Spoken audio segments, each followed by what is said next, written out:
habagat keti pula buwan Kapampangan. Rening na po, rening kakatamong headlines ngening Biyernes, July 26. Apat na baliking barangay Gulap, Candaba, metapyasla, ampong menakbag king Pampanga River. Digiging sapang inumang baka king lakmit, may pigtasya. State of calamity, ni deklarane king balena ning Makabebe. Major thoroughfare king Ciudad San Fernando, pasabol nung ampu agpang king Siposco. At RHU San Simon, migpaganakaking gustong pamaninum doxycycline kontra leptospirosis. Nakaluguran, maya po ababaluta mo na nung nanoya po yung maging kondisyon na po ning kaya katamong panahon. Ang ating pong panahon, mga kaibigan, ay totoo dito sa Pampanga area ay nakakaranas pa rin po ng manakanakang pag-ulan. At nakikita rin ho natin na malawak pa rin itong maitim na ulap. Alamin ho natin kay Mang Manny Esguera ang lagay ho ng panahon at ito rin hong binabantayan na sama ng panahon dito sa Philippine Area of Responsibility. Live po natin makakausap sa linya ng telepono, Mang Manny Esguera. Kumusta po kayo at ano ho yung ating pong forecast sa ating pong panahon? Okay, magandang tanghali po sa ating mga kababayan, Sir Paulo. Tatama po kayo, ang Ilocos Region, Batane, Boyan Island ay nakakaranas po ngayon ng monsoon rains. Ibig sabihin yan ay ano po yung mga pagulan doon. Gayon din po ang Bataan, Zambales, Pampanga at Benguet ay occasional rains naman po na apekto. Kaya tama po yung sabi niyo na panakanaka may nakakaranas po ng pagulan ng Pampanga. Yan po ay dulot lahat ng halahanging habagat. Gayon din po ang Metro Manila at nalalabing bagay ng Luzon. Maulap din po ang papawiri na may mga kalat-kalat na mga pagulan at pagkulog-pagkidlat. Dulot din po ng habagat. Ang Visayas po at Mindanao, medyo gumaganda na po ng konti ang panahon doon. Pero habagat pa rin po ang nagpapaulan at saka localized thunderstorm. Samantala po, yung pong low pressure area po na binabantayan natin ay ang sabi ng ating ahensya, ng ating forecasting, within 24 to 48 hours po ay medyo maliit yung chance na mabuo bilang ganap na bagyo. Pero habang siya po nasa karagatan, ay kahapon po nagsimula yung countdown natin doon. So, yung pong possibility ay di po natin inaalis yan na posible siyang maging bagyo. Yes po. Mamani, dito sa parang buntot na lamang ng bagyong Karina to o talagang habagat na itong nararamdaman natin na mga pag-ulan sa Luzon area? Habagat pa rin po ito na ingata ay hindi lang ni Karina at hanggang ngayon nga po na-apektuhan pa tayo nito habagat na ito. Although si Karina po ay medyo malayo na, nasa layo 615 kilometers north-northwest ng Itbayat, Batanes. Nakalabas pa naman po siya ng PIA, pero humina na po siya. Isa lang po siyang severe tropical storm. Hindi na po siya typhoon, hindi na rin po siya super typhoon, kaya medyo humihina na po siya. At unti-unti nga po, naroon naman natin yung pag-improve na ating weather. Mang Manny, dito sa naging briefing kay Pangulong Ferdinand Marcos Jr., maisingit ko lang at itong mga nakikinig ngayon sa atin, nababanggit nila kung paano yung forecasting natin dito sa volume ng tubig ulan. Kasi gaya dito sa Mekawayan, Bulacan, hanggang ngayon, yan, shoutout po dito sa babad pa rin sa tubig. Kahit ho dito sa Pampanga, meron na hong mga bayan na talagang mabilis bumaba yung level ng baha.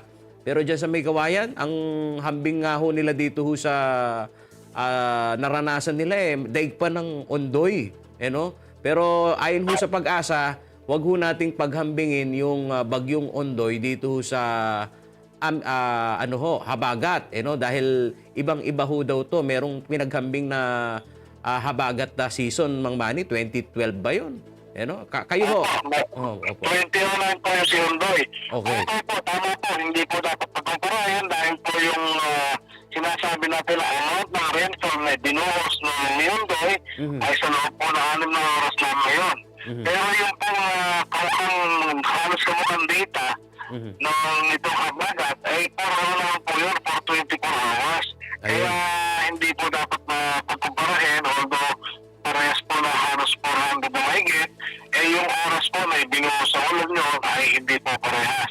At meron nga po nagsasabi na mas malalim yung nagawang baha ngayon kaysa nung kay Ondoy.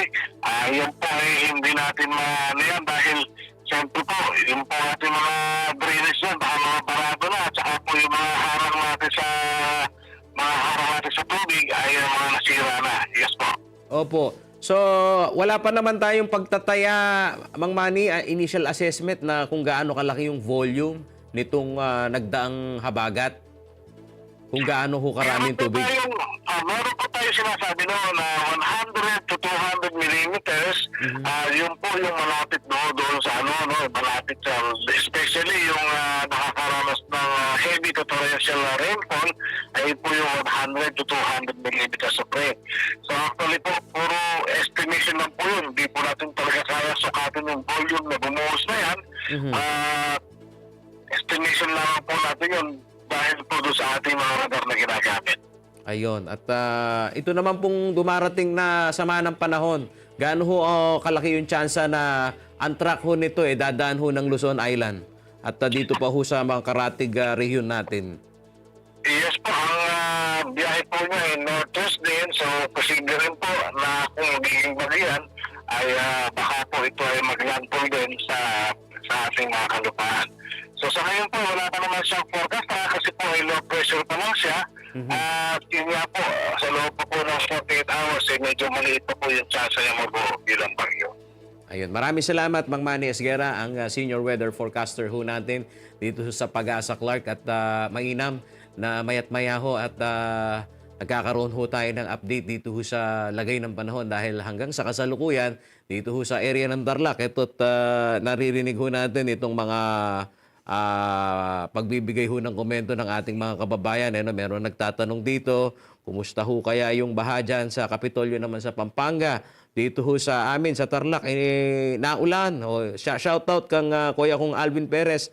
Rening talatukita mo, Choy Choy, na magpadalala pa mo rin pong picture, yung mga larawan ho, mga kaibigan, na sinapit ho nila, yung pinaka-aftermath na pati nitong habagat dahil ang nakikita ho ngayon dito ho sa mga tahanan na medyo, bumaba na ho yung level ng tubig, doon na ho sa, kapal ng putik, atin niya po kayong Kapampangan, labok po nga kakita rening kay katamong kabalen. At reta pong manalbeke kami, Ramil Laksamana, mauran pa po ba, Ken, kakaluguran, iko Ramil, ko rin ko puwari, Kenny po San Fernando, kaya pong Baluyo, kakaluguran, natana pong Muran, natana pong sumala. Pero ang kabutihan ho, mga kaibigan, kaninang umaga, bahagya hong sumilip ang haring araw.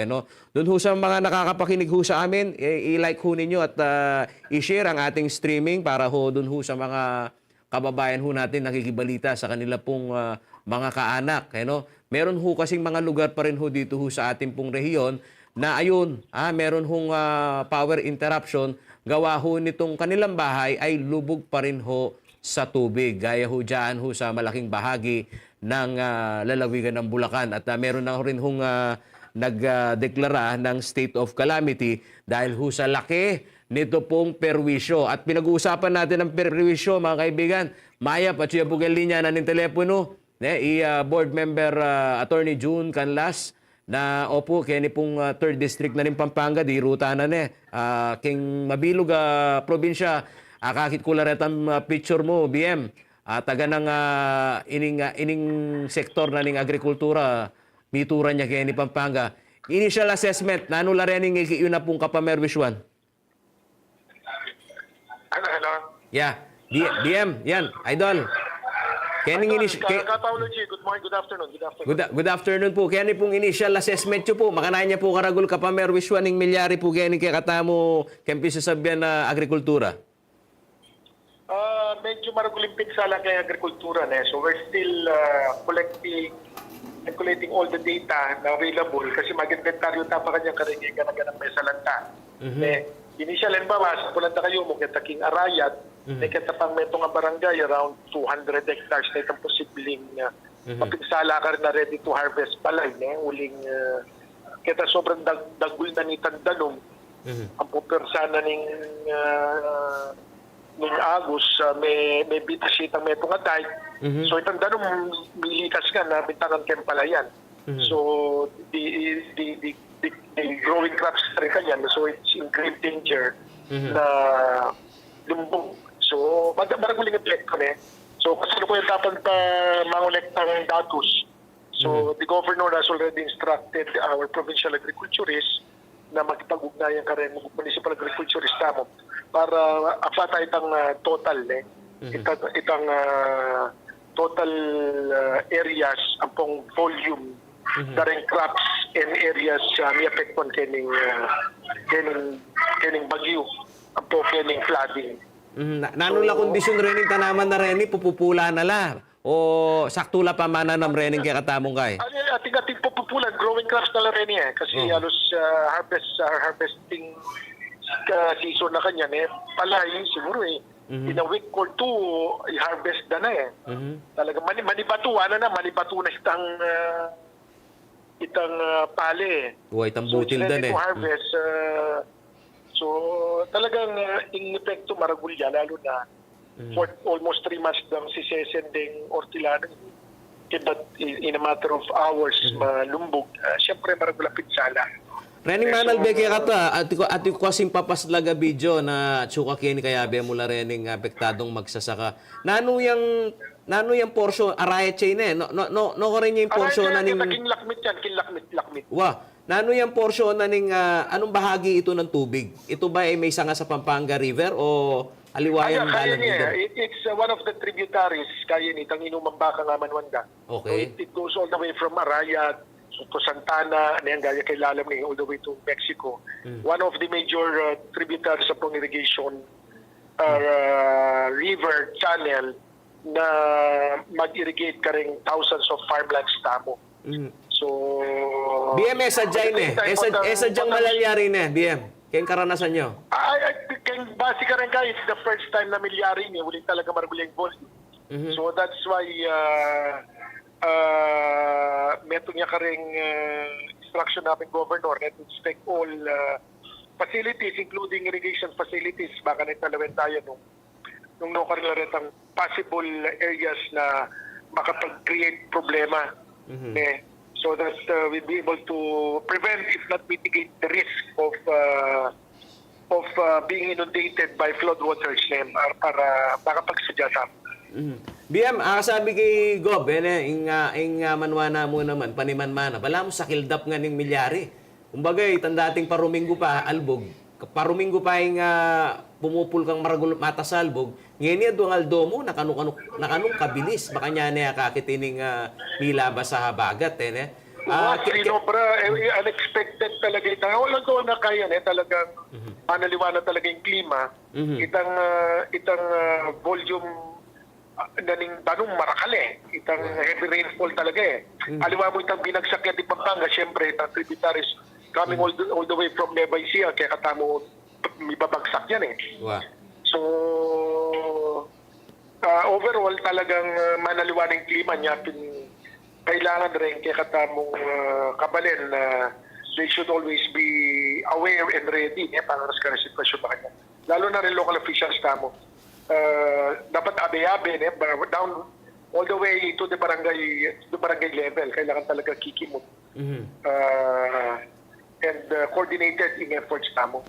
For sure, neng mituturan niya yung kaya katamong mituturan niya kaya katamong agrikultura, akit may epekto na yan, kaya presyo na ning panyalwan at anyari nga liwang balen, ing karelang mumunikala, tambing-tambing, itang mideklara itang state of calamity, baka nitang katampamong presyo na ning panyalwan, retang apektadong residente ka rin, alarugong makompromisong pamibiyebiyeda rin ng memanet. Kaya kayo kanini, nanuing pagdala na nanining kaya kayong assessment, baka nitang sakaling ating magsubong state of calamity kay ni probinsya I think the governor already informed us. I talked to him a while ago. Sabi kami governor, minaw siya na binaba. At the same time, Vice Governor Nanay also informed me na ating kaming special session po this afternoon.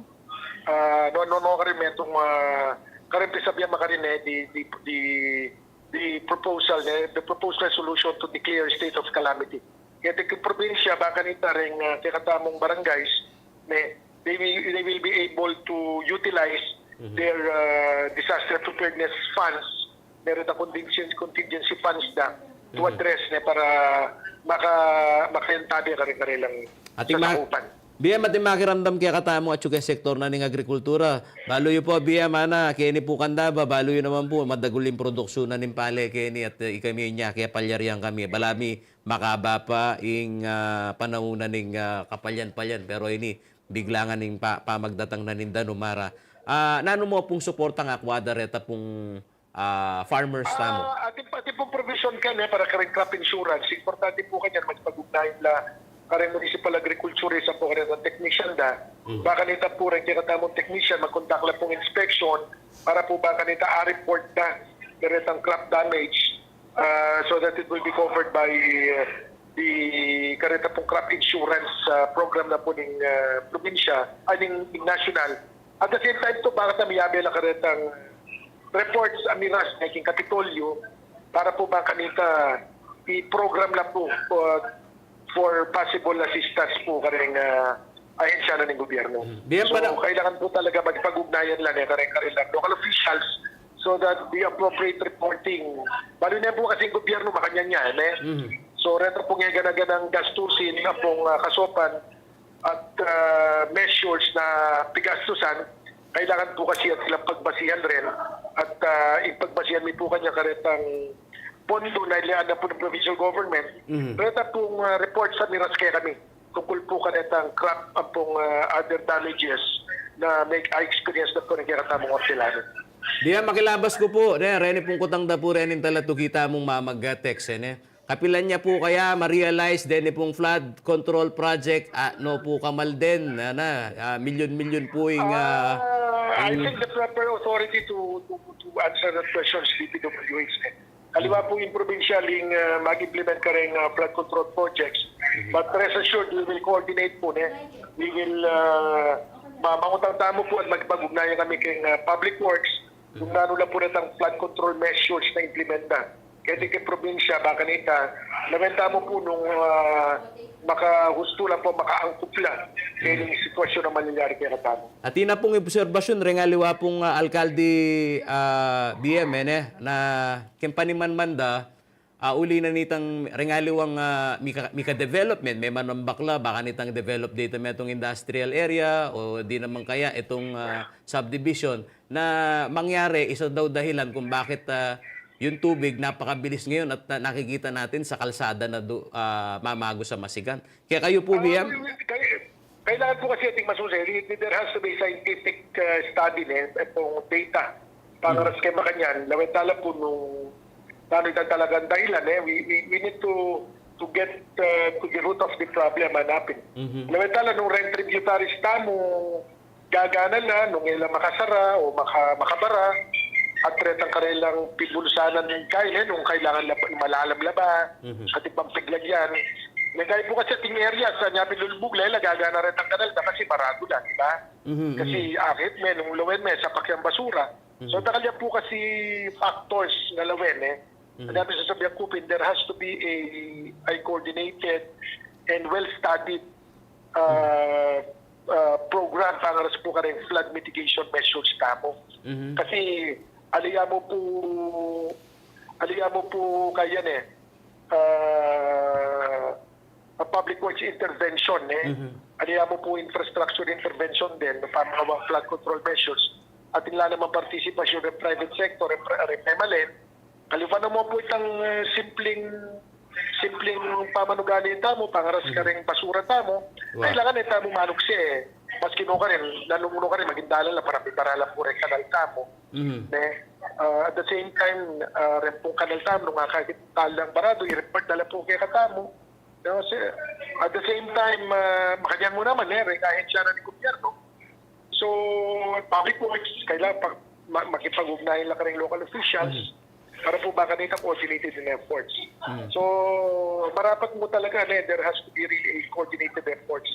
Balo po, meto ka rin panungala ng governor, alam ba, may po pa nakala, regularly, kailangan ika-flat sa amin tamo. So every time, so that we will discuss. Huling yearly, mani pa yung sitwasyon eh. What may be planned today may not be good for tomorrow. So kailangan parati tamong updated karet ang flood mitigation programs namin. Opo. Sa labat ko naman na BM, balo ko ating ko namang kumpas kasang guniyang panlalawigan katampis sabihan na comprehensive land use plan.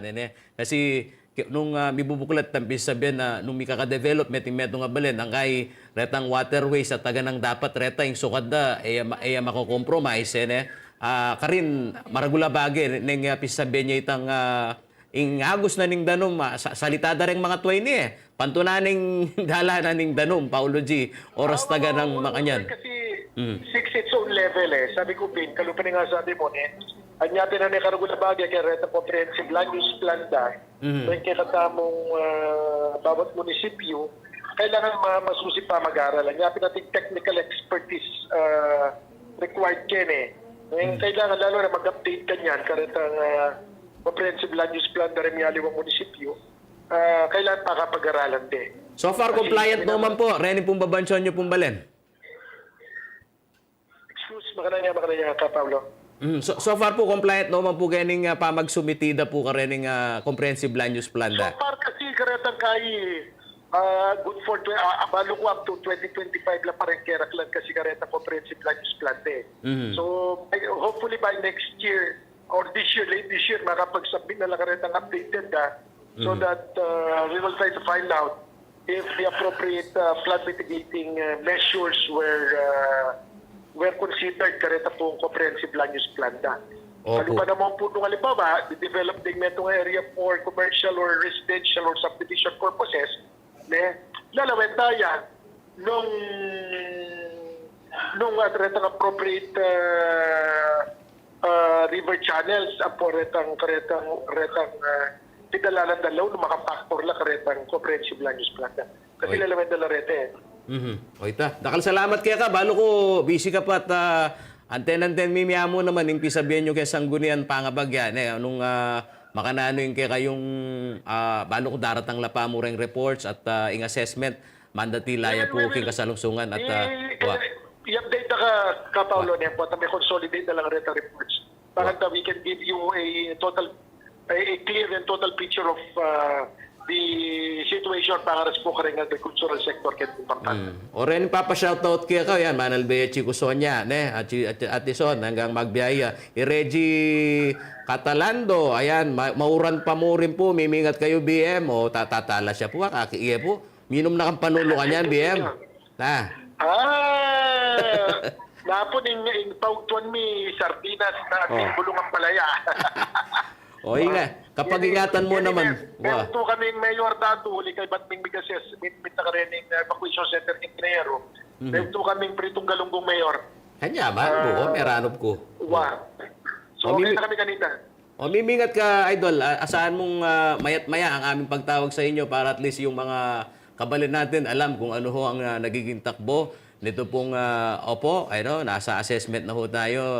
Ito hong aftermath nitong pahagupit ng habagat na pinaigting po yan mga kaibigan ito pong super typhoon na si Karina. Takal salamat BM June Canlas.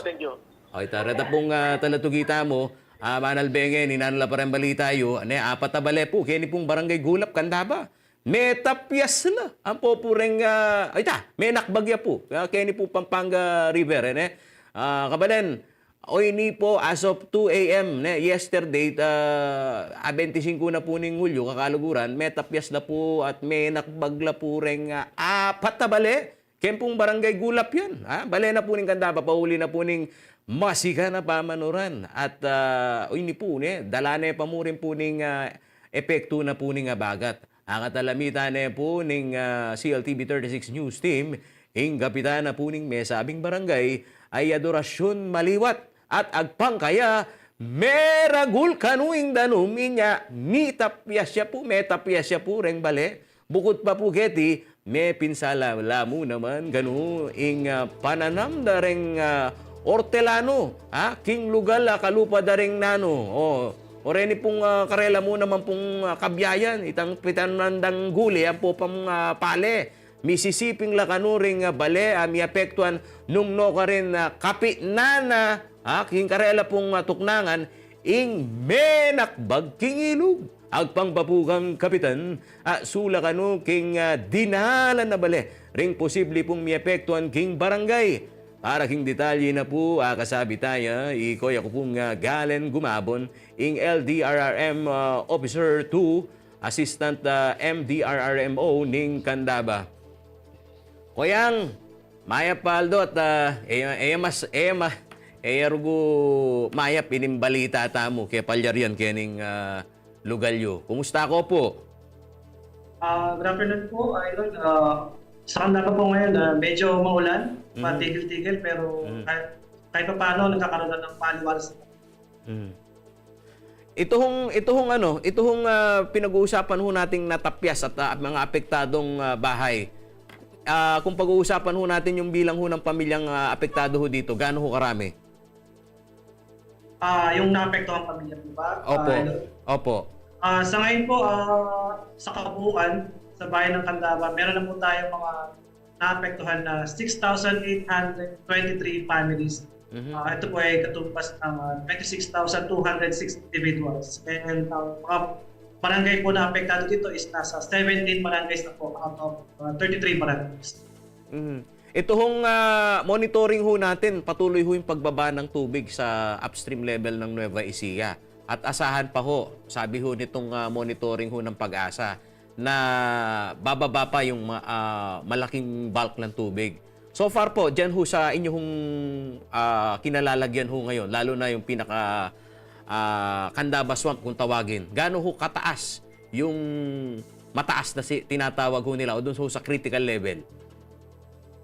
Sa ngayon po, dun sa telemetry o sa measurement po ng Pampanga River Basin Flood Forecasting and Warning Center, nasa nasa 5.5 meters na po yung nandun sa station nila na kita po namin kanina pero yung pinakamataas na level dito sa Candaba ay umaabot po higit kumulang 6 meters po.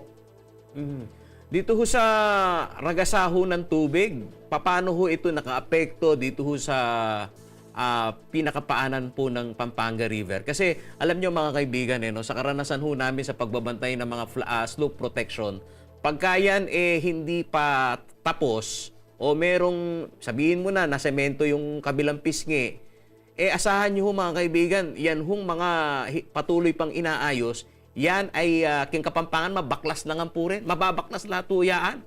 At masisira at ang posisyon ho, ang diameter ho ngayon nitong Pampanga River lalo hong lalaki, no? Kaya lang problema yung nahawi ho na lupa o yung soil erosion na nangyayari, yun ho naman ang magpapababa sa ilog at yun mamamaga ho ngayon yung tubig, kaya yung komunidad mas malawak ho yung tubig.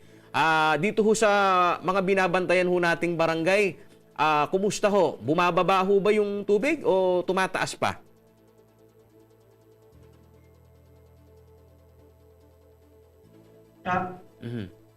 Sa ngayon po, base po dun sa monitoring nung alas 11, sa mga barangays na affected dito po sa population area, yung level ng tubig na nararanasan po dito sa Candaba is konti-konti pa po tumataas. Pero pa. sana po, dahil tumigil na po yung pag-ulan, sana pumantay na po tubig sa ilog. Nang sa ganun po, hindi na po natin maabot yung pinakamataas na level ng tubig na nararanasan. Meron tinatawag diyan sa Candaba na Tagalog Region. Kasi boundary na ng ng San Miguel baga. Tama baga ako, Kuyang. San Miguel portion. Kaya pagka yung tubig na pinakikitunguhan, hindi lang ho dito sa area ng Nueva Ecija o nanggaling ng Pampanga River.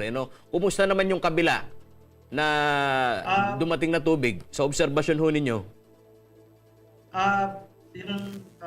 Idol, sa boundary po ng San Miguel, Bulacan, at tinatawag po natin yung Kapampangan Region. Kapampangan Region, sorry. Yung boundary naman po ng Baliwag is Tagalog Region. Yung tubig na tatanggap natin ngayon sa Candaba Swamp or sa Pinak is nanggagaling po ngayon sa Kapampangan Region. Pumababa na po ito sa Pinak. Nagkakasalubong na po sila ng tubig na galing Pampanga River. So, Yun po, ang effect po nun is mas mataas po ngayon or mas medyo mabilis yung pagtaas ng tubig sa Pinak. So sa ngayon po, hindi pa po napupuno ng tubig yung Pinak. Medyo mabagal lang po yung pagtaas, pero sana nga po, no, hindi na hanggang po na lang kung anong level meron tayo ngayon sa Pampanga River Basin, na manatili na lang po sa Kayo na ho magbigay ng update ho sa amin, lalo-lalo na ho yung mga gusto hong magbigay ho ng saklolo, magbigay ho ng kahit papaanong tulong sa inyo hong mga kababayan. Ano ba yung mga passable na kalsada, yung mga ruta, patungo ho ng Candaba para ho immediately makapagbigay ho sila ng tulong?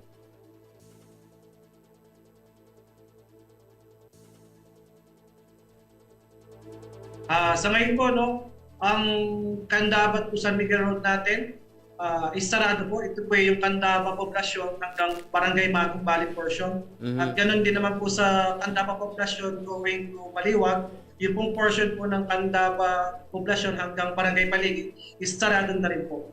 So sa mga gusto pong magbigay po ng assistance sa Candaba, gamitin po natin yung access passing po the Municipality of Santa Ana, Pampanga, and kami pong mga frontliners ang mga tumutulong po para mapabilis ang pagbigay ng pagtulong sa mga Candabeños is nasa munisipyo lang po. At pwede po yung makipag-communicate sa amin sa aming through FB page din ng Local Disaster Risk Reduction Management Office ng Candaba, Pampanga. Okay, ano ho yung mga kailangan ho natin kung sakaling tatanggap na rin tayo ng donasyon, samantalahin ho ninyo yung panawagan ho ninyo. Kung sakali kasi dito sa mga nagpapadala ho ng mensahe sa amin, anong maibibigay ho namin na tulong at ano mas mainam? Kayo na ho magsabi.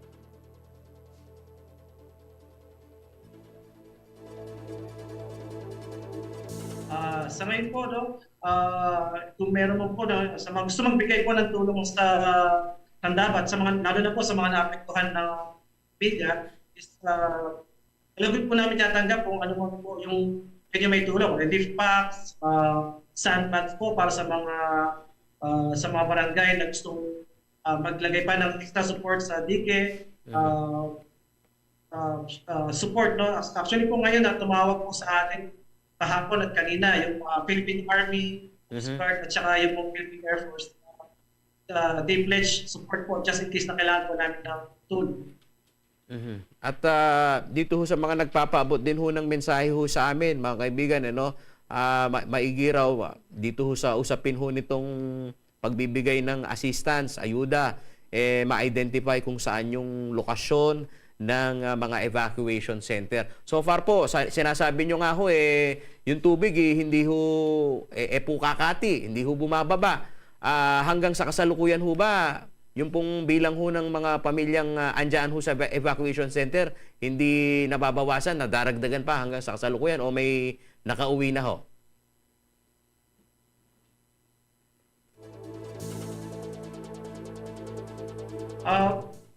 Sa ngayon po, no, yung ating mga pamilya is hindi pa po ganun kataas yung level ng tubig para abutan yung bahay talaga nila. Though affected sila dahil yung to and from sa mga palengke dahil necessity natin yung pagkain sa pang-araw-araw ng mga pamilya is masyadong naapektuhan. And ating evacuation center po is nananatiling bukas po sa mga gusto pong mag-evacuate po pagka sa oras ng pangailan. And yung pong balikan po natin yung mga bahay po na nasira sa barangay ko lang.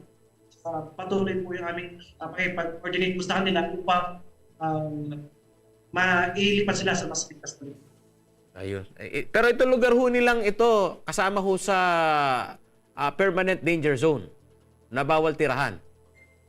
Yung pong mga nasirang yan.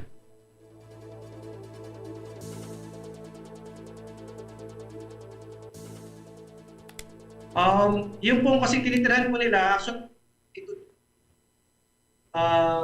kaso dahil po sa ng current ng ilog ng Pampanga River is nauubos po yung lupa na kinatatayuan ng bahay nila. Usually before, siguro mga 5 years or 10 years before, yung kinatitirikan ng lupa ng bahay nila is meron pang mga certain distance bago sa ilog. So yun, talagang lumawak na ho itong Pampanga River no, at kinain na pati ho yung perimeter nito pong mga andyan ho residential area. At sige ho, marami ho salamat ho sa inyo hong pagbibigay ho sa amin ng update. Asahan ho ninyong magiging tawiran ho ang CLTV 36 ng mga impormasyon na inyong gustong ipabatid sa inyong mga nasasakupan diyan sa Candaba. Dakal po salamat kay kayo, sir. Reta pong talatukimi, opo, dimdam nyo po, ini pong LDRRM Officer 2, Assistant MDRRMO na puning Candaba, ikaw yung Galen Gumabon at sa kasalukuyan mga kaibigan, ito nga hong usapin ho na ayan, tinatamaan ho itong mga residential area dahil ito hong agos ng tubig, hindi ho biro. May puwersa ho ito na bala mo, kukudkurane po, impaligid na, anya, ini pong Pampanga River, ita pong luwalas na. Yung bibig nitong Pampanga River ngayon, siya talagang lumaki na. Yan ho ang obserbasyon nito pong mga lokal na opisyal dito ho sa Pampanga. Sa iba pong mga balitang-balita dito ho sa ating pong pagbabantay sa epekto ng habagat mga kaibigan, ito hong Coastal Road dito ho sa Sitio Tectec, dito ho naman sa area ho ng San Felipe, Zambales. Aba, nawasak dahil sa malakas na alon na dulot po ng bagyong Karina. Hindi man naglandfall ho dito ho sa Philippine Area of Responsibility ang bagyong Karina, nagdala naman po ito ng ilang sunod-sunod na malalakas ho na pag-ulan.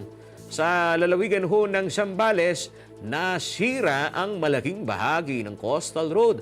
Dito ho sa Sitio Tectec sa San Felipe, bunsod ho ng malakas na hampas ng alon na epekto ng bagyo. Ngunit naniniwala naman ho si Heide Fernandez, ang Executive Director ho ng Zambales Ecological Network ng naturang kalsada, ay epekto ng isinasagawang massive seabed dredging o ang paghukay naman ho ng lupa sa dagat upang mag-supply umano ng reclamation sand sa 360 Pasay Harbor Reclamation Project. Dagdag pa po ni Fernandez, dahil sa patuloy na pagkuha ho ng marine sands ng mga Chinese dredging vessels nitong Marso, napansin ho ng mga residente ang senyales ng coastal erosion. Nito lamang hong March 13, 2024, nakaranas ng pagguho ng bahagi ho ng baybayin dito sa area ng Sitio Maloma. Sa San Felipe Coastal Road ay isang proyekto ni dating Congresswoman Cheryl Deloso ng Zambales at ipinatupad ng Department of Public Works and Highways. Dito ho yan sa 1st District Office.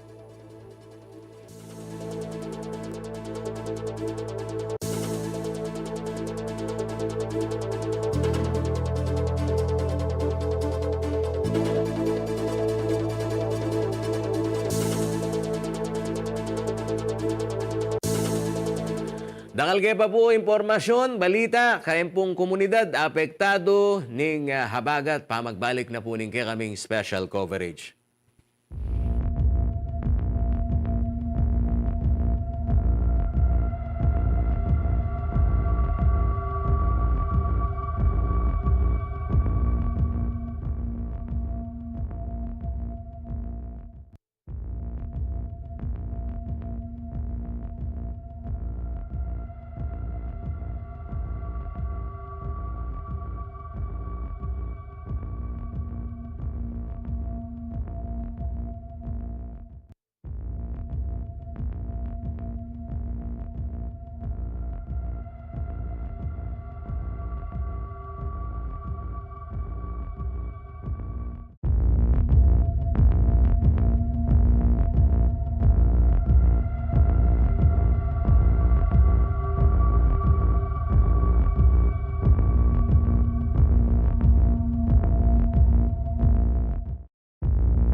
Makatuto kayo pamurin po kening special coverage ng CLTV 36 at karata pong makiramdam po kaya kami lalo na po kayong 4th District na po ning Pampanga at suna po kayong State of Calamity ini pong balena po ning Makabebe. May aprubahan po yung resolution number 382 series of 2022-2025 ang magdeklara king balen ning Makabebe ini pong under State of Calamity.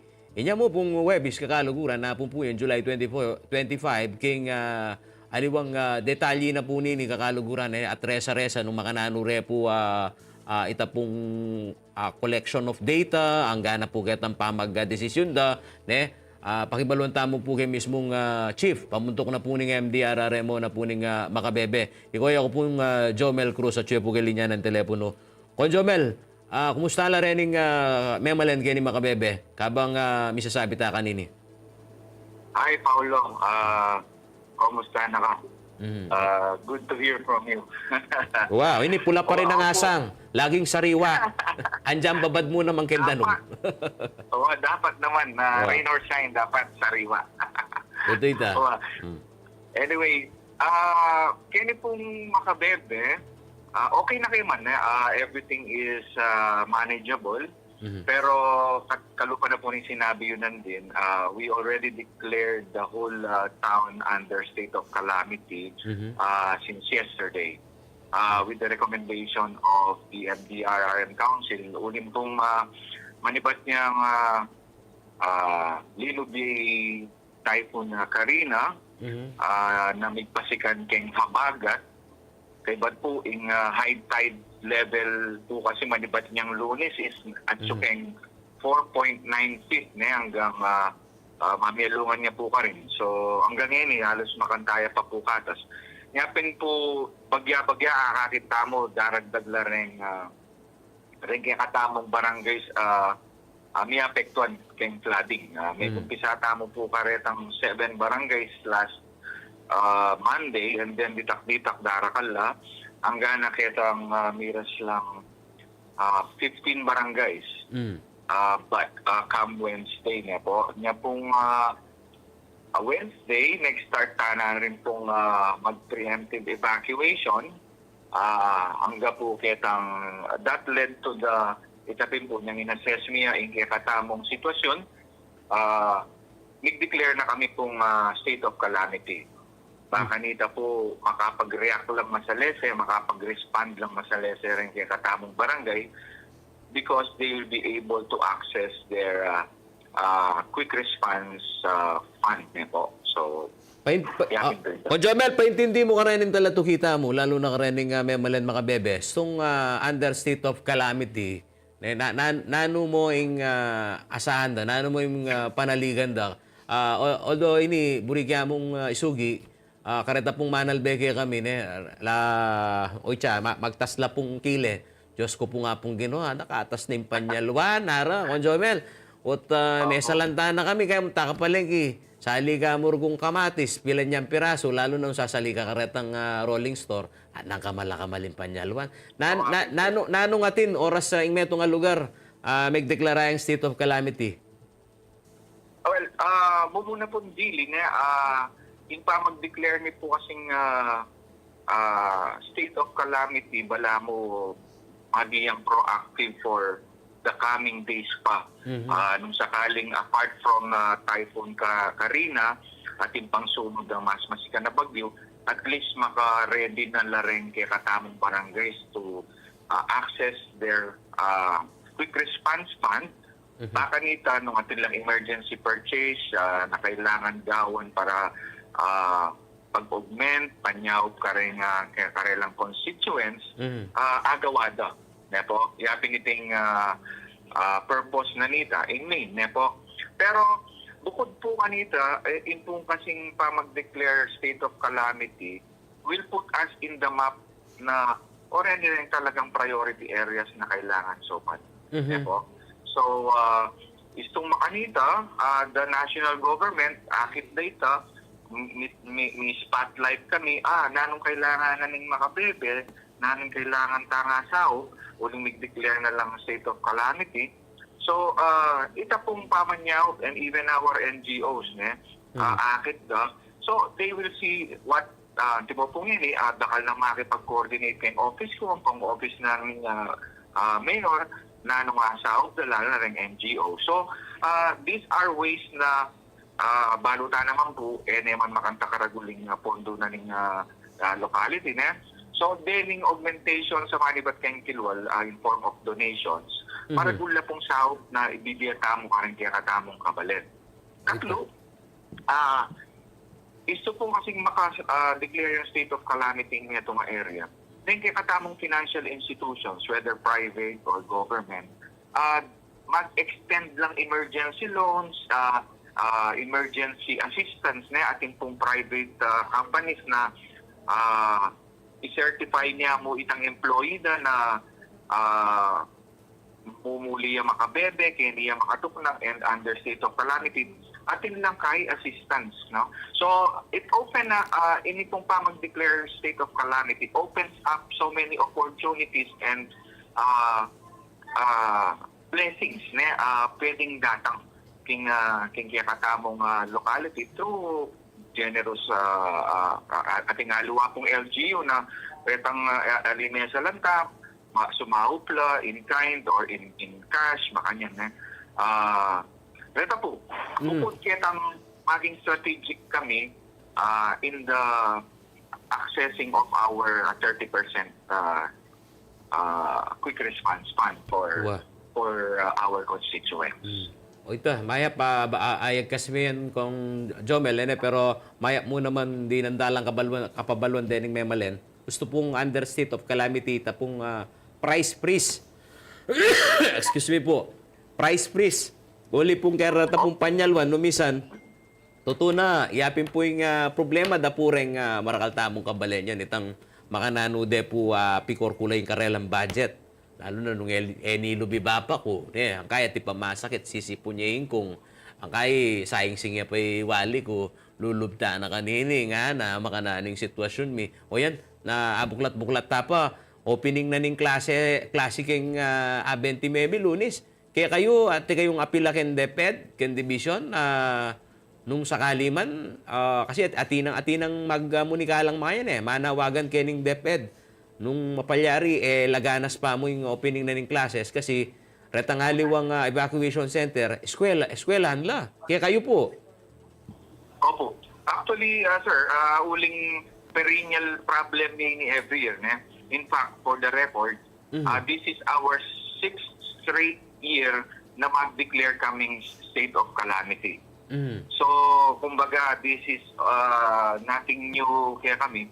So, kasabi ko po rin rin katamong school heads, in fact, makaschedule na kayong opening na blended niya pa mo.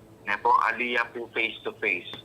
Uling muna yung sitwasyon da rin karelang schools, like in brigada eskwela tamo po may nga postpone niya uling atin niyang danong ring school ground, so useless itang maglinis or kahit kay but itapin po initially I talked to our school heads na in plano dapin na malawasing opening of classes pero it will be blended. Po atin niya nga be online ng po pang modular. Pero po ma-postpone. Po, tutupoy ito, atin tamong mapila na schools being used as evacuation area right now, temporary po. Pero, masanting na kayo magpo-coordination ng schools tamo. Yapin na ala naman po maging problema para sa pamangamit na rin kaya katamong community ka rin schools as evacuation center. Retamanal be kaya katamong yan, kakit dala rin ng relief distribution nyo. Po pwedeng making meeting yun ng kayabe Governor Dennis Delta Pineda. At maya po yan, nakakiiya po, kakaluguran, makananula po misasan metong kaya ni pong mabilis sa aksyon, kaya ni pong pamami ayuda, kaya ni pong kaya katamong kabalen. Panauli na siguro, di na mo kaming update. Ala na ko mang reported the missing, casualty, injured, karening memalen nyo kay makabebe. So far naman po, alata mo niya, basta rin kaya katamong BHW, ang po rin kaya katamong MHO contingents po, monitor dala rin kaya katamong evacuation center, ang po mag-distribute lang panulo or mag-check up laba kanita nung manating masakit, no po mayawayawa, ang po isolate na nalaret ang ating panandaman. Pero so far po, okay naman po rin kaya katamong actually atin tamong makabuklat sa 13 evacuation all over the area. Usually po barangay hall na rin ang po pang schools plus itang central evacuation center pero so far naman po karing reports na rin kaya katamong nurses ang po pang camp management teams. Okay lang mo po alata namang toward incidents na po. So ito po, yung panawagan ko, just keep safe. Tamo po makalunos ngayon kasi hindalan sir, last year, pepatas biya niya, makaluan lumog kami, yung presyo na ning komersyo, ding basic commodities, lamitatas, uling makapag-deliver lang regular ding trucks. Kasi last year, ala ng pisang lumog keti makabebe, uling pelalong maragula trucks, nabilog. So, maging scarce in kaya katamong supply. Ang basic supply ken groceries, ken kaya. Nyapin, gusto makanita, matas yung demand, dita ken supply. So, I think posibleng tas din presyo. Although yun naman po yung katamong BPLO ken, ang po pa yung DA, to monitor the prices of basic commodities to put them in ating naman pong ordinance pangaras ken na ating lang ceiling nila pwedeng mag-gas presyo. Dakal salamat. Balo ko busy ka pa kening mag-receive mo ka rening data na akakuha mo ka rening kaya katamong frontliner at mimingat ko po lalong-lalo na kayong sasabak keng albog keni makabebe. Dakal salamat ko yang at usong mesa lesay panahon. Magkape ko keng kang kabilyan baka nitang silip ko lang naman dening kabiyayan da rening memalen. Ati kasi mag-text keni kaya kami mi pakananula kaya kanyan ding mga nyaman na seafood keng makabebe nga. Ringal. Nung masipag kayo, nanita, dakpan nyo lang. Gato-gato laking albog.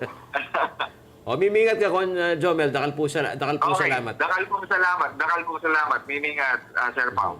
Reta pong manalbeke kami doon ho sa mga naka-tune sa amin pong social media page, mga kaibigan. I-like ho ninyo at mag-subscribe na rin kayo. Doon ho sa mga, nag-share dito sa ating streaming. Mahalagang malaman ho natin ang kondisyon ho, mga kaibigan.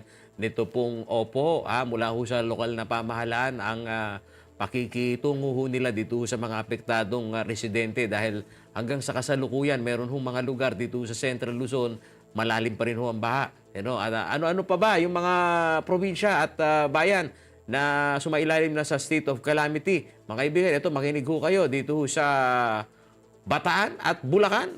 Isinailalim na ho sa state of calamity ang buong lalawigan ho ng Bataan dahil ho sa pinsalang dulot ng habagat na pinalakas nga ho ng bagyong Karina sa pamamagitan po ng Sangguniang Panlalawigan Resolution Number 305. Pinagtibay ho ang pagdeklara ng state of calamity ayon ho yan sa provincial government ng Bataan. 10 munisipalidad at syudad ang binaha kung saan 1,450 na pamilya at 5,428 na individual ho ang inilikas mula sa kanilang mga tahanan at nananatili sa mga evacuation center. Sa kabuuan, nasa 190,629 na pamilya o 669,514 ho na individual ang apektado dulot ho ng pagbaha at pinsala sa kanilang mga ari-arian.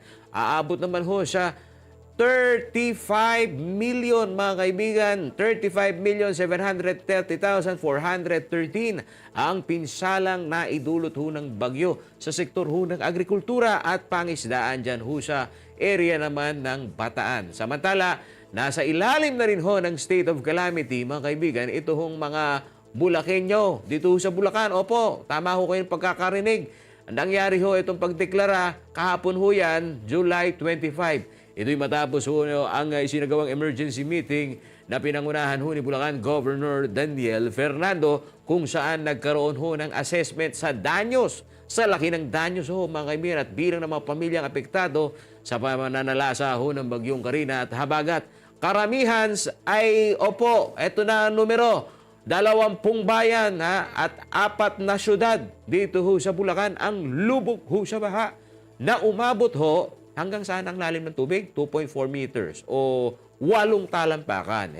Dahil ho sa walang patid ho na pag-ulan, sinabayan pa nga ho ito ng high tide Sa datos ho ng Provincial Disaster Risk Reduction and Management Office o PDRRMO, dito ho sa Bulacan, nasa 1,167 na pamilya o 4,339 na individual. Mula ho yan sa 54 na barangay na nasa evacuation center pa rin hanggang sa kasalukuyan. Sa bisa po ng resolusyon ay mas mapapabilis ho ang rehabilitasyon ng mga nasalantang lugar, ari-arian, gayon na rin ho ang paghahatid ng serbisyo sa mga apektadong residente dito ho sa Bataan at Bulacan. Pakinggan po natin ito. Dito po sa ating lalawigan ay hindi na po bago sa atin ito nangyayari sa atin, pero ito nangyari ngayon ay medyo mabigat po. Medyo may mga malaking pagbabago nangyari. So mas dagdagan pa. At ipagdasal po natin na sana wala nang kasunod ito na mas matindi pa dito. Kasi may hirapan po tayo lahat.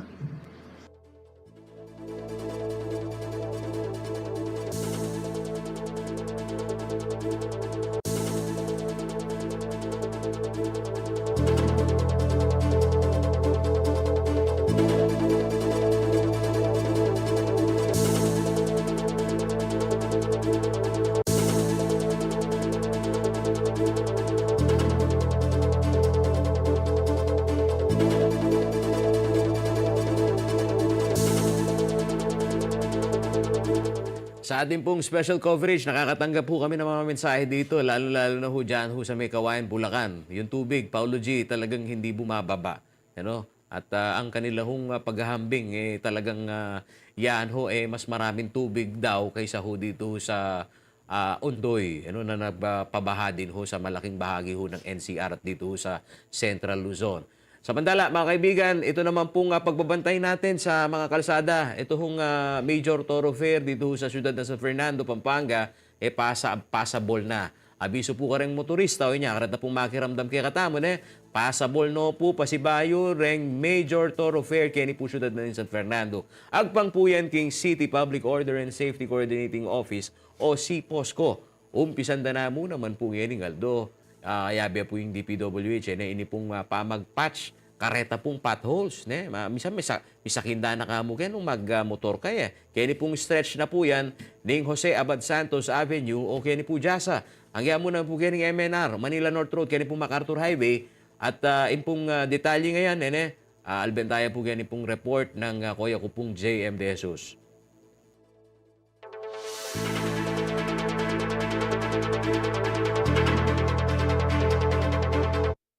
Alang patday pamanuran, niting milabasa na 24 ang ganaking A25 ning Ulyo, paulan na ning Bagyong Karina po ning Habagat.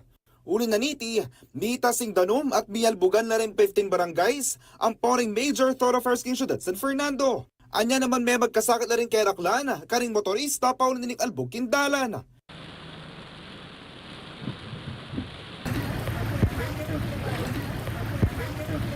Ngayon Aldo ng Biyernes, July 26, akit na bagya-bagya ng luluwaling Aldo at mila ko na yung mga sika na pamanuran. At kimpamatalabitan na ng CLTV 36 News king happy na ng City Public Order and Safety Coordinating Office o si Posco ay Louie Clemente, kinumpa na ka ng albug at passable na lang pasibayo ring dalan. Po, maragol na po yung improvement as compare po kitang anapon king nilabasan Aldo.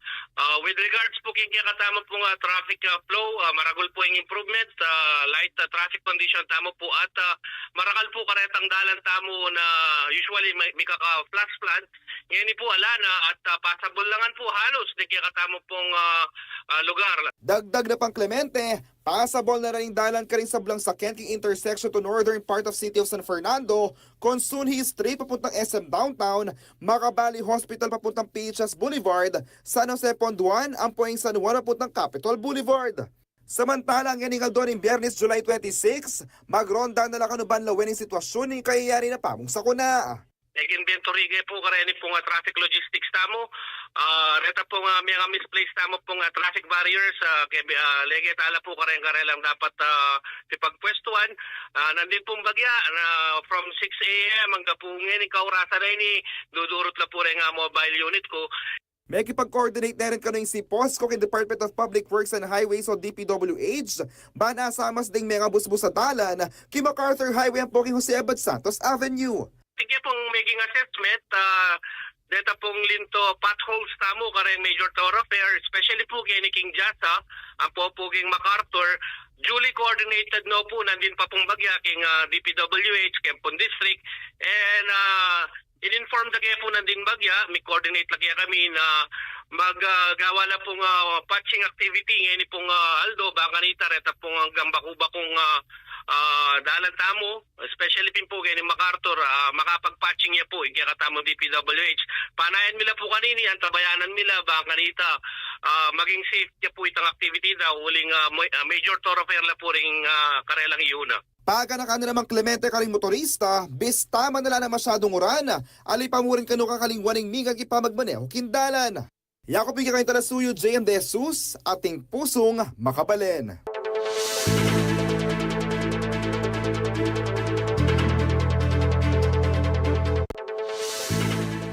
Shoutout sa lahat ng mga nakasubaybay sa CLTV 36. Eto na, yung mga nagpapadala ho sa amin ng mga larawan at opo hanggang sa kasalukuyan, eto raw, binabagyo ho daw sila, parang binabagyo pa rin kami, Paulo G. Malakas yung ulan dito sa area ng Tarlac. Walang pasok ho yung mga, yung government office dyan ho sa probinsya ho ng Tarlac. At wala din hong klase yung pong mga estudyante dyan. No? Dito ho sa mga, ayan, nagpapadala ho ng kanilahong mga kalagayan. Ayun, baha pa rin dito ho sa Bulacan, Paulo G. Dito sa aming area, sa Hagonoy, malalim po, tumataas pa. Tapos Mario Jose po. No? Pero kami, nagbe-birthday pa, shoutout. Mami, nagbe-birthday pa. gusto ba pa-shoutout? Ewan ko kung birthday din ngayon nitong ating bisita sa telepono. Si Kuyang Hilton Hernando. Happy birthday! Lagi ka naming nagugunita kapag ka etot binabayo kami ng malakas na ulan. Dahil ikaw ang nakakaalam kung kailan na aagos ito pababa. Kumusta na po kayo, Engineer Hilton Hernando? Kumusta po? Magandang tanghali sa'yo, Sir Paulo. Actually, di ko pa naman kaalawan, pero malapit na yung aking kaalawan. At kung kinakamusta mo ang halagayan ng Pampanga River ngayon ay kasalukuyan. At sa aming mga obserbasyon ngayon ay unti-unti nang tumataas yung ating kailugan dahil po yung mga tubig na nanggaling sa Nueva Ecija, bagamat hindi ko masyadong malaki, ay nagsasama-sama na po dito papunta sa Pampanga at sa Bulacan area. Ganun po. Saan hong portion itong mga nasa critical level na o yung nasa spilling level ng Pampanga River? Ang critical level natin ngayon ay kaninang bago magpananghali, lumagpas na po sa critical level yung sa Candaba swamp area. Tapos ang ating pong monitoring dito sa may Arayat ay above alarm level. At may mga ilang pa tayo, mga istasyon na nasa above alert level. So lahat po ito, pag nagsama-sama ay papunta po ng Pampanga at Bulacan po silang Sir Pao. Dito sa mga nag-aabang na itong tubig sa totoo lang dito sa mga natatanggap po natin ng mga press releases yung paglabas ng tubig mula ho dito sa mga water reservoir, isa ho yan sa malaking bagay pagka yan ho hindi coordinated diyan ho mabilis ho yung pagtaas ho ng level ng tubig Pero dito ho sa mga nakita ho ninyong serye ng koordinasyon, kasi ang Pangulo nung nagkaroon siya ng briefing, gusto niya talagang ma-identify what went wrong meron bang problema dun sa pag-advise na ganito talaga ang kalaki o na-anticipate natin na ganito ba karami yung volume ng tubig ulan dito no? Sa inyo po, paano ho yung nakarating ho sa inyo yung mga impormasyon habang binabantayan ho natin itong bagyong si Karina? Kasi doon pa lang ho sa track ho niya, no? At hanggang doon sa satellite image ho nito, yung diameter, mga kaibigan, yung parang bagwis, kung pakpak man niya, yung bagwis nito, napakalapad di ba? So at nakikita natin pulang-pula, di ba Kuya Hilton? Yes, sir. At actually, yung tinatanong mo yan, ano ba yung serya ng pangyayari, ano? Kung matatandaan mo, simula pa lang ng Lunes, wala pa masyadong ulan dito sa Pampanga at Bulacan, ay may nakita na tayong mga lugar na binaha agad, no? Kung di mo ko siguro nalalaman o hindi nyo nalalaman, ay yung pong high tide natin sa time of this year ay ang pinakamataas po, no? Pinakamataas siya, relatively higher sa normal na tides natin. Kaya nung palang Lunes, nagsimula na po, may mga nakaranas na po ng mga pagbabaha. Nung Tuesday, Wednesday, sinabayan na po ng mga pag-ulan yon. Bagamat wala akong masyadong ulan sa upstream, sa Nueva Ecija, dito naman po bumuhos sa Bulacan at Pampanga. Kaya nung mga Miyerkules na po, nakita na po natin yung marami ng binahan. Nagsabay yung high tide na naiwan, na bumaba. Tapos nagdagan ng mga ulan na sinasabi natin yung mga pag-ulan na yun ay tuloy-tuloy, no? Bugso, naglalakas, subalit wala namang mga hangin.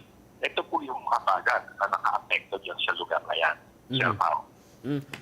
Kuya Hilton, itong area ng Arayat, yung ano bang tawag ng Kondadong Dam ba yan tawag dito sa binabagay niyo? Ano po yan? Irrigation dam po yan. Ayun, dam din na maituturing ito, yung sa Arayat. Yes, sir. Opo. Umabot sa spilling level to, tama? Ang irrigation dam ay hindi naman po yan talagang gaano nakakapag impound ng malaking tubig kasi unang-una dinadivert niyan yung tubig papunta sa mga palayan, irrigation. Ang matuturing natin na major dam talaga ay ang Pantabangan at saka ang Angat Dam. Pero itong Kondadong mostly for irrigation purposes po yan. Ayun. At dito sa kondisyon ho ngayon, itong pong nakikita ho ninyong pag-agos ng tubig, meron pa po bang kalakihan ng tubig na asahan ho natin na bababa o kumpleto na? Halos na lang, papunta na doon sa normal na agos ng tubig itong Pampanga River? Ang totoo niyan, Sir Pao, papataas pa lang po dito sa lower section ng Pampanga River. Particular dito po sa may lugar ng San Simon, San Luis, Kapalit, pababa na yan papuntang Kalumpit, Hagonoy, Paumbong, Makabebe, Masantol. So, inaasahan namin na hanggat hindi pa sadyang nagtitik yung tubig natin dito sa may upstream, ay makakaranas pa rin sila ng konting paglaki, no? Hindi naman gaanong malaki, pero yung nararanasan nilang pagbaha ngayon, madadagdagan pa yan, So, mga ilang feet pa siguro yan, So, hopefully, na sana bukas ay ma-reach na natin yung pinakamataas na dating ng tubig sa taas para tuluyan ng bumaba ito ng weekend. Kuya Hilton, anong interpretasyon mo dito sa biglang-bigla ang tinamaan naman ngayon yung area ng Valenzuela? Yung Tulyahan River, biglang umangat yung namaga yung umapaw, At talagang dito rin sa area ng Marilao, nakita ko yung mga quick response team ni Governor Fernando, akalakas ng current sa kalsada, kadaming tubig. Anong interpretasyon mo dito sa pangyayaring ito? Actually, yung sinasabi mong sa Tulyahan River, yan po yung nanggaling sa Lamesa Dam. Yung Lamesa Dam po ay hindi naman talagang dam na may gate yan na nagbubukas. Nag-i-spill over lang po yung tubig. Kumbaga, inabot na, napuno na yung dam, umapaw na yung dam doon sa kanyang spillway. Wala ho yung gate na binubuksan. So, So natural po yung aapaw lang pagka inabot na yung kanyang level. Tapos, isamahan niyo pa yung bang malaundoy na ulan. No? Yung nangyari dyan sa portion ng Metro Manila at saka dyan sa may parte ng Valenzuela, Parilao, Bukawe, may Kawayan. Para mang kagaya ng nangyari sa Ondoy. No? Pagkamat hindi pa naman din siguro na surpass. Well, may nagsasabi na surpass yun in 24 hours. Pero pagka kinompare natin ng ulan ng habagat na to kay Ondoy, ay mas malaki pa rin yung kay Ondoy dahil nangyari si Ondoy sa mas maiksing oras lang, mga 6 hours lang yun. Compared dito, medyo 24 hours yung kanyang period na kinoconsider natin. Sir Pao. Although, naunawaan ko ang nakatutok kayo dito sa major river system ng Central Luzon, itong Pampanga River, at dito sa mga hakbangin ng DPWH na mapabilis yung pagbaba ng tubig mula itaas. Meron pang third river na tinatawag although yung mga iba pang proyekto na mega infrastructure project para at least ito hong tubig mula sa taas lumabas ka agad dito sa Manila Bay. Isa ho yan, mga kaibigan, sa pinaka layunin. Ito ho talaga yung pinaka layunin nito pong mga mega infrastructure project. Pero di baga, Kuya Hilton, meron na tayong mga nabalitaan na nag-umpisa na yung yung dredging baga dito sa Pampanga River. Kumusta ba ang Pampanga River? Heavily may ba problema ba tayo dito sa level ng riverbed nito hanggang sa kasalukuyan? Actually, siya pa, ang sedimentation at saka siltation ng isang ilog ay tuloy-tuloy lang din yan. Hindi naman, kumbaga year-round dapat continuous lang ang dredging. Hindi yan isang beses lang na ginagawa. No? So, kagaya nito, nagkaroon na naman tayo ng malaking daloy ng tubig. So, may nadala na naman yung mga sediments galing sa taas. So, madadagdagan na naman yung riverbed. So, dapat na naman ay i-dredge na naman po yan. Kasi continuous po yan. Continuous cycle lang yan. Kumbaga. So, hindi natin talaga pwedeng isang gawaan lang yan. Tapos na. At saka dapat pag drainage mo yan mula sa taas hanggang sa baba. Hindi lang po portion-portion. So, yun po dapat ang sistema. Yung mga nakakapakinig sa atin ngayon, Kuya Hilton, parang nakikipagkwento na sa atin si Ate Yolanda, Inong. Ito, nanonood kami at sa totoo lang, ninervyos kami, Paulo G, nang makita naming mabilis yung pagtaas ng level ng tubig. O si Ate Natalia Diaz, ito, nakikinig din ho sa atin ngayon, Kuya Hilton. Mas maigi na yung real talk, tapatan. Kuya Hilton, ang tanong nila sa atin, sa iyo bang forecast, kung itong habagat na to, hindi pa naglandfall, yung super typhoon di ba? Habagat pa lang halos yan at yung pinakabuntot ng bagyo, hindi ba malayong mangyari ulit ito? Maaari ho mangyari yan. Actually, sa ngayon po, yung posibilidad na maulit pa uli yan, ay medyo merong kataasan yung probability. Kasi po, magkakaroon na tayo ng La Nina na naman. Alam naman natin, ang La Nina ay ibig sabihin niyan, above average ang rainfall na normally maaasahan. Pero iba-iba naman po yung impact niyan per province. So yun po yung yung siguro na dapat nating tignan ngayon na pwedeng mangyari uli itong naganap na nating pangyayari kay Karina.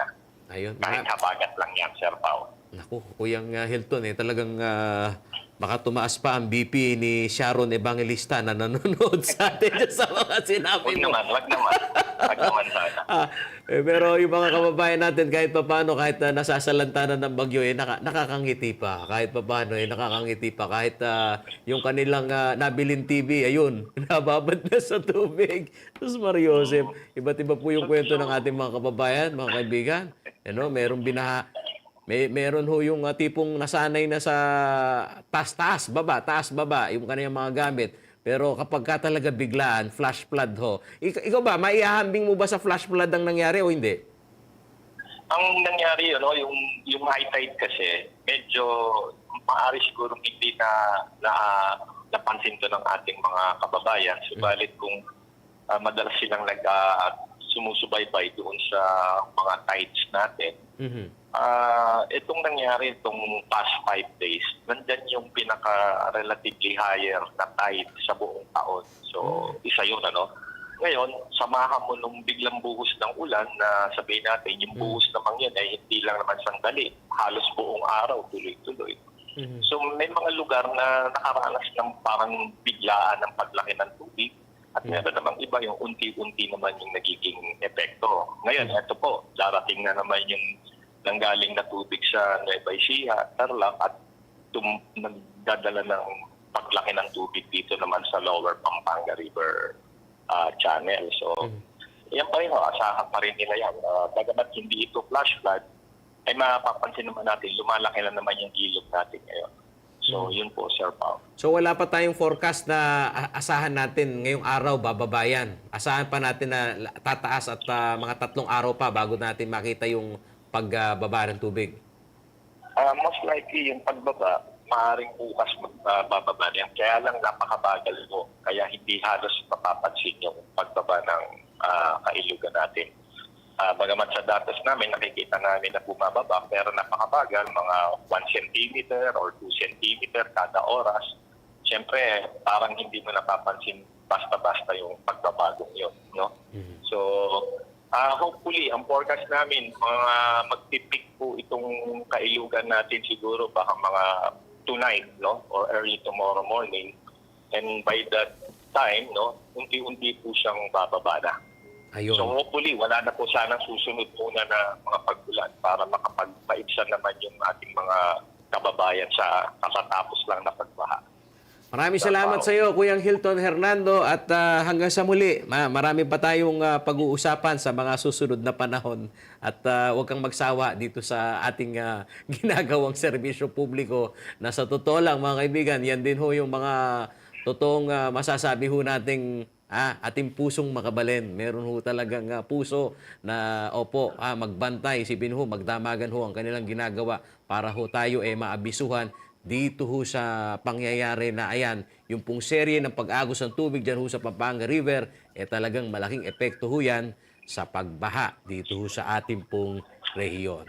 Manatili po kayo nakatutok sa aming pong ginagawang streaming, mga kaibigan, at dito ho sa aming social media page. I-like ho ninyo at mag-subscribe na rin ho kayo, at sa aming pong digital channel sa inaabot ho ng aming broadcast. Opo, mga kaibigan, dito ho sa CLTV 36, asahan ho ninyo na nakatutok ho tayo dito ho sa epekto ng habagat. Muli ako po inyong lingkod, Paulo G. Santos, ating pusong makabalen.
Nagbabalik po muli ang inyong lingkod, Paolo G, sa ating pong ginagawang special coverage, Bante, Habagat, Kakaluguran. Nireta pong manalbeke kami. Hindi po magumpisata na pong makakuha ang impormasyon. Dumarating na ho yung mga impormasyon na may kaugnayan ho dito ho sa kuha ho nitong mga data. Isa ho dito mga kaibigan, yung pag-assess ho sa damage at yung pinakamasakit, yung binibilang ho yung casualty. At wag naman sana ito hong mga missing na nakikita ho natin sa ating pong mga impormasyon na ito ho ay maisama dun ho sa casualty. Samantalin ho ninyo ang pagkakataon na ito mga kaibigan na makibalita ho tayo sa Office of Civil Defense dito ho sa ating pong rehiyon, sa Region 3. Dahil initially, nung kaninang umaga nakita ko may datos ho na 3 yung casualty. Kayo na ho ang magpaliwanag ho sa amin.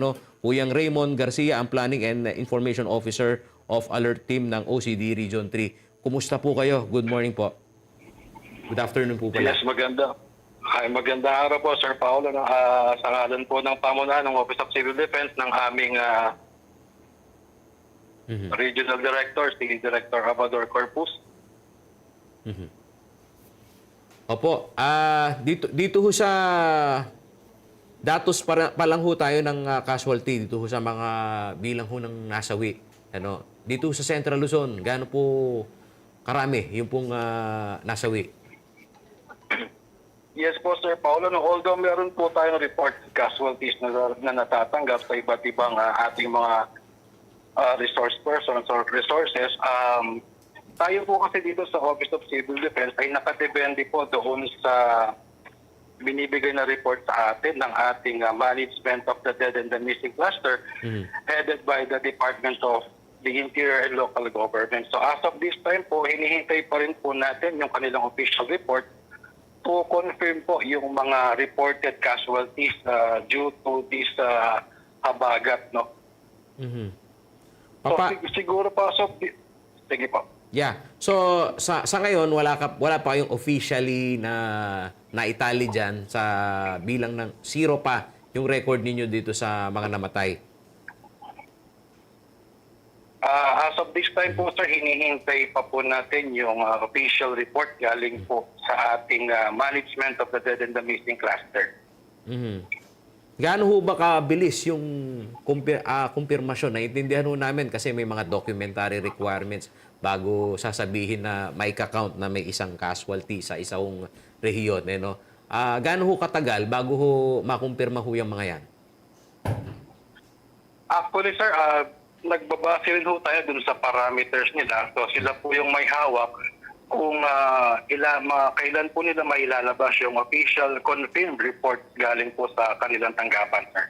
At kayo na rin ho magpaliwanag ho sa amin, paano ho ba yung paglalagay ho natin dun ho sa kategorya na pagka merong namatay during the time na yan ho, binabayo ho tayo ng bagyo, maibibilang ho natin na casualty. Ano ho ba yung mga standard ho natin pagka ganun? Pamantayan ho natin? Yes po. Actually, sir, unang-una, kailangan po nilang i-confirm kung yung fatality natin ay was it brought about by the current situation po, no? So magkakaroon po sila ng paglilinaw, confirmation based on the resources bago po nila mailabas and to confirm na yun nga pong identified na casualty natin or fatality natin was brought about by this current situation, sir. So habang tayo ho ay nag-uusap ho ngayon, wala pa hong confirm at kikita ho kayo sa inyo pong datos.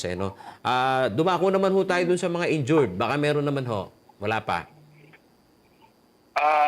Base po sa ating hourly report, so siguro ang maibibigay po natin yung total na affected population po natin, no? Okay. So as of this time po, meron po tayong total. Actually, this was forwarded to us by the DSWD, ang report po na ito. So as of this time, meron po tayong affected population na 599,923 families or 2,012,714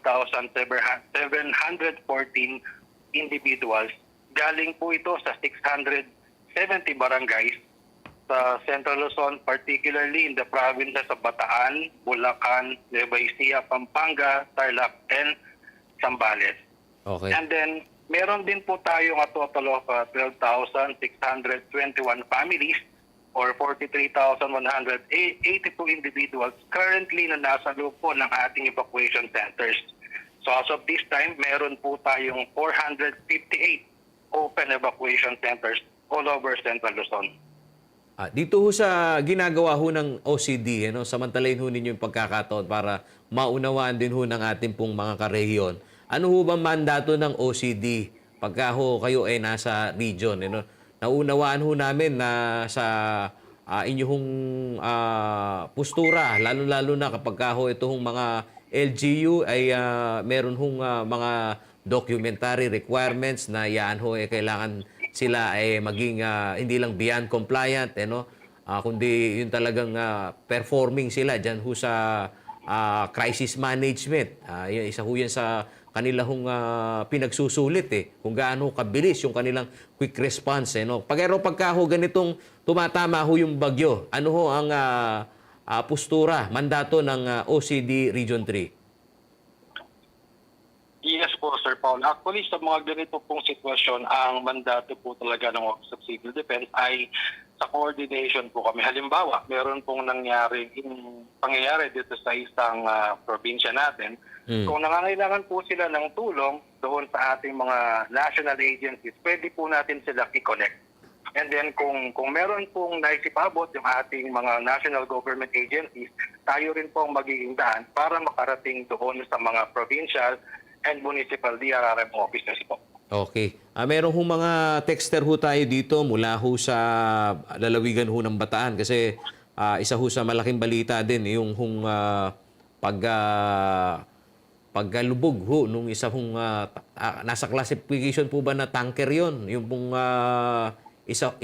pinangangambahan ho na may oil spill kayo na hong magbigay ho sa amin ng update ho dito. Ano hong mga nakakarating ho sa inyo ng impormasyon dyan ho sa karagatang bahagi ho ng Limay, Bataan?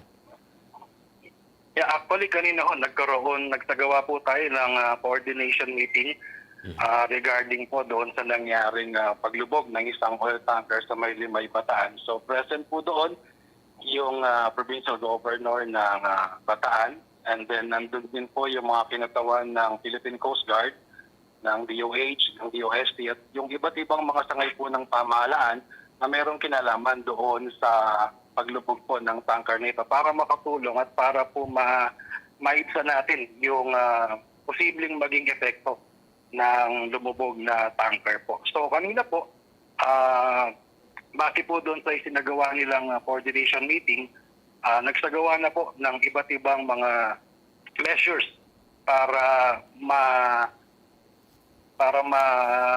maibsan po or ma-mitigate yung pagkalat po or yung posibleng epekto ng oil spill na lulan po ng tanker na lumubog sa may Limay, sir. Yung unang balita ho, may missing ho doon natagpuan na ho baga? Based po kanina, wala pa po silang nababanggit kung natagpuan na po yung reported missing individual, sir. Ayun, pero yung po mga tripulante ho nito, kumusta naman ho sila? Sir, Yung pong tripulante, yung pong mga nagtatrabaho doon ho sa oil tanker, kumusta naman ho yung kalagayan nila? Kasalukuyan po silang ina-assess ng Philippine Coast Guard at ina-assess po sila kung ano po yung pwede nilang gawin at yung mga iba-ibang mga pangangailangan po nila. Katulong na rin po yung, I think, yung provincial government po ng Bataan. Opo, meron na ho ba kayo natanggap na ano ho yung resulta ng initial investigation? Paano ho ito tumaob? Actually po kanina, sir, ongoing pa rin po yung assessment nila according to the Philippine Coast Guard. So, kung magkaroon po ng resulta, yung kanilang investigation, we will let you know po immediately. Kuyang Raymond, ano pa yung maibabahagi mong impormasyon sa amin na mahalaga dito sa mga nakikinig ho ngayon sa atin sa usapin ho nitong assessment ng pananalasa ho ng habagat? Dito po sa nararanasan nating pananalasa ng habagat,